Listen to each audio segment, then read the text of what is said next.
नमस्कार दोस्तों, स्वागत है आपका बुक ट्यूबर हिंदी पर। हर नौजवान के दिल में एक सपना पलता है।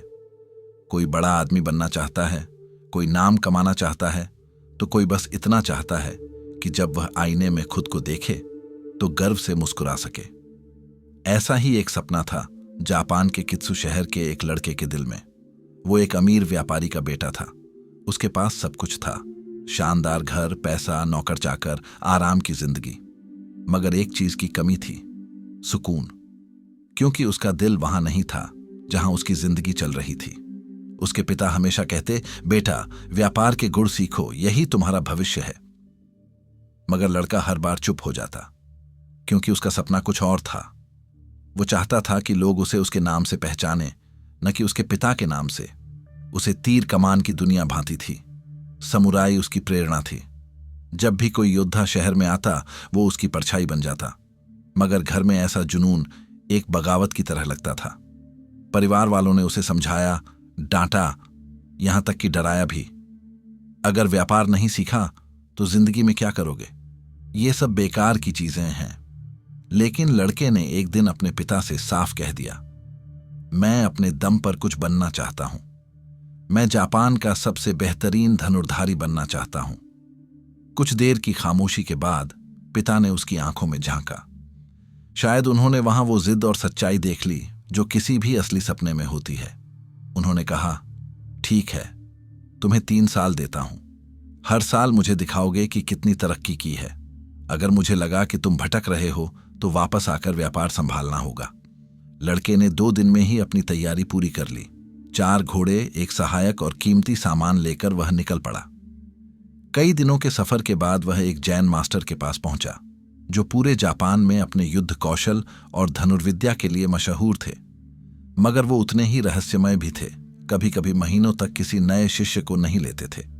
लड़के ने उन्हें प्रणाम किया और अपनी पूरी कहानी सुनाई, पिता की शर्त, अपने सपने और सीखने की लगन। मगर मास्टर चुप रहे। उन्होंने सिर्फ देखा, उसके साथ लाए घोड़े, उसका कीमती सामान और उसके चेहरे पर छिपी जल्दबाजी। थोड़ी देर बाद मास्टर ने सिर्फ 2 बातें कहीं। पहली, यहां तुम्हें हर काम खुद करना होगा। और दूसरी, अगर एक बार शुरुआत की तो बीच में छोड़कर नहीं जा सकते। लड़के ने बिना झिझक हां कहा और उसी वक्त अपने सहायक को लौटने को कह दिया। मगर वो कीमती सामान, वो अभी भी उसके पास था। शायद एक छोटी सी गलती। मास्टर का तरीका बिल्कुल अलग था। उन्होंने पहले ही दिन कहा, हर चीज एक निशाना है। तुम कैसे चलते हो, कैसे बैठते हो, कैसे सोचते हो, सब कुछ निशाना साधने का अभ्यास है। जब तक तुम हर पल को महसूस करना नहीं सीखोगे, तब तक तीर सही दिशा में नहीं जाएगा। उन्होंने सख्त नियम बनाए। हर शिष्य को दिन के 20 घंटे अकेले बिताने होते थे। सुबह 4 बजे उठना, ध्यान लगाना, अभ्यास करना। शाम 6 बजे तक पूरी एकांत साधना। ना बातचीत, ना मनोरंजन, ना आराम, सिर्फ खुद से मिलना। दोपहर 2 बजे तक आश्रम से बाहर निकलना मना था, और जो 4 घंटे बचते थे वो आश्रम के काम और भोजन में जाते। पहले 3 हफ्तों तक उस नौजवान के अंदर एक अलग ही जोश था। जैसे ही वह जैन मास्टर के आश्रम पहुंचा था, सब कुछ नया था, रोमांचक था। सुबह 4 बजे उठना, ध्यान करना, अभ्यास करना। शुरुआत में ये सब उसे अपने सपने की ओर उठते कदम लगते थे। मगर धीरे धीरे वो जोश ठंडा पड़ने लगा। हर दिन एक जैसा लगने लगा। वो दिन जब घोड़े पर बैठकर आया था, उसका आत्मविश्वास आसमान छू रहा था। मगर अब अकेलापन, सन्नाटा, हर दिन का एक जैसा रूटीन, सब कुछ उसे अंदर से तोड़ने लगा। कुछ हफ्तों के अंदर ही उसने कुछ शिष्यों से दोस्ती कर ली। बातों बातों में उन्हें अपने शहर के रंगीन किस्से सुनाने लगा। कैसे उसके पास 4 घोड़े हैं, किस तरह शहर में लोग उसके पिता का सम्मान करते हैं, और कैसे उसका जीवन दूसरों से कितना अलग है।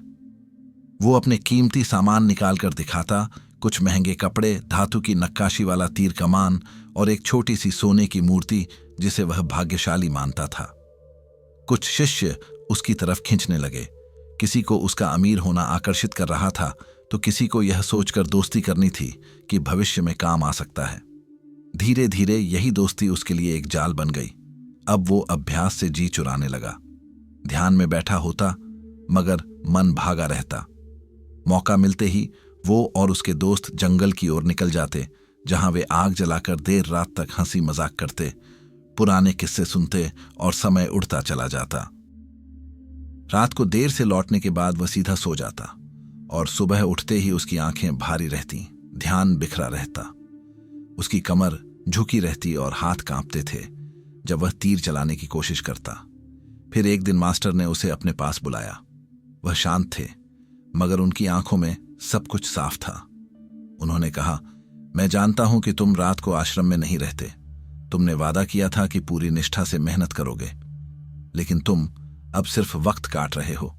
1 साल बाद जब तुम्हारे पिता तुम्हारी प्रगति पूछेंगे, तब क्या जवाब दोगे? नौजवान ने सिर झुका लिया। कुछ पल की चुप्पी के बाद वह बोला, जब मैंने ये यात्रा शुरू की थी तब मैं वाकई तैयार था, मगर मुझे अंदाजा नहीं था कि अकेले रहना इतना मुश्किल होगा। मैं ध्यान करता हूं तो मेरे अंदर से पुरानी बातें उठती हैं। वो शहर, वो दोस्त, वो रंगीन जिंदगी। मुझे अकेलापन असहनीय लगता है, इसलिए मैं वहां चला जाता हूं जहां मैं अकेला न महसूस करूं। मास्टर ने धीरे से कहा, जिस अकेलेपन से तुम भाग रहे हो उसी में असली ताकत छिपी है। अगर तुम जाना चाहते हो तो मैं तुम्हें नहीं रोकूंगा, मगर एक आखिरी शर्त है। 1 दिन की दूरी पर एक पहाड़ी छोटी है, वहां जाकर 1 दिन और 1 रात रहो। सुबह होने से पहले वहां एक खास बाज आता है। तुम्हें उसका शिकार नहीं करना, बस चुपचाप उसकी हर हरकत को गौर से देखना है। वापस आकर मैं तुमसे एक सवाल पूछूंगा, अगर जवाब सही निकला तो तुम जा सकते हो। नौजवान ने सहमति में सिर हिलाया और अगली सुबह निकल पड़ा। रास्ता कठिन था, मगर भीतर एक बेचैनी थी जो उसे खींच रही थी। वह चोटी पर पहुंचा। वहां कुछ सूखी घास और पत्थरों के अलावा कुछ नहीं था, मगर उसने वहीं डेरा जमा लिया। पूरी रात ठंडी हवा चलती रही, आसमान पर तारे फैले थे और उसकी आंखों में नींद नहीं थी। सुबह से कुछ पहले वो उठकर एक चट्टान के पीछे छुप गया। सूरज धीरे धीरे उगने लगा। तभी दूर से एक सुनहरा बाज उड़ता हुआ आया और घाटी की तरफ देखने लगा। वह पूरी तरह स्थिर था, जैसे किसी ध्यान में डूबा हो। फिर घाटी में कुछ चरवाहे आए, उनके साथ भेड़ बकरियों का झुंड भी। अचानक बाज ने एक तेज उड़ान भरी और पल भर में नीचे जाकर एक मेमने को पकड़ लिया। उसकी गति इतनी तेज थी कि आंखें भी पूरी तरह उसे पकड़ नहीं सकीं। नौजवान स्तब्ध रह गया। वो पल, वो एकाग्रता, वो ताकत, उसने ऐसा कुछ कभी महसूस नहीं किया था। वो समझ गया था कि मास्टर उसे वहां क्यों भेजना चाहते थे। जब वो आश्रम लौटकर आया तो सबसे पहले मास्टर से जाकर मिला। उसने पूरी कहानी सुनाई। मास्टर ने उससे पूछा, बताओ तुमने बाज से क्या सीखा? नौजवान ने बिना रुके कहा, बाज शांत रहता है, धैर्य से सही समय का इंतजार करता है और फिर बिना चूके वार करता है। वह मजबूत है, तेज है और सटीक है। एक सच्चे तीरंदाज को भी ऐसे ही गुणों की जरूरत होती है। मास्टर मुस्कुराए। उन्होंने कहा, तुमने जिस बाज को देखा उसे तुम 1 महीने पहले पहचान भी नहीं पाते। नौजवान हैरान हो गया। मास्टर बोले, यह सुनहरा पहाड़ी बाज है जो सिर्फ यहीं पाया जाता है। इसकी उम्र 80 साल होती है, लेकिन 40 साल की उम्र तक आते आते उसकी चोंच, नाखून और पंख सब कमजोर हो जाते हैं। वो शिकार नहीं कर पाता। तब वह खुद को एकांत में ले जाता है, अपनी चोंच तोड़ता है, पंख उखाड़ता है, नाखून गिरा देता है। कई महीनों तक अकेले रहकर खुद को नए सिरे से बनाता है और फिर जब वापस आता है तो पहले से ज्यादा ताकतवर होता है। फिर मास्टर ने कहा, तुम्हें समझना होगा, जो इंसान अकेलापन चुनता है वही खुद को बदल पाता है। जो भीड़ में खो जाता है वो अपनी कमजोरियों को कभी नहीं पहचानता। इस आश्रम में तुम्हें जो एकांत मिला है वो कोई सजा नहीं, बल्कि मौका है खुद को जानने का, खुद को तराशने का और एक ऐसा योद्धा बनने का जो सिर्फ बाहर नहीं, अपने अंदर भी जीत हासिल करे। मास्टर ने जब देखा कि नौजवान अब कुछ समझने लगा है तो उन्होंने उसे 3 रास्ते बताए जो हर उस इंसान के लिए जरूरी हैं जो अपने जीवन को खुद के दम पर बदलना चाहता है।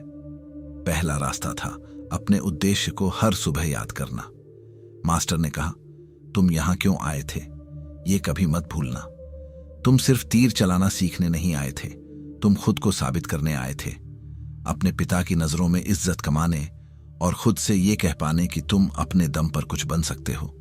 हर सुबह जब नींद से जागो, खुद से एक बार जरूर पूछो, मैंने ये सफर क्यों शुरू किया था? जब थक जाओ, जब हार मानने का मन करे, तब यही सवाल तुम्हें फिर से उठने की वजह देगा।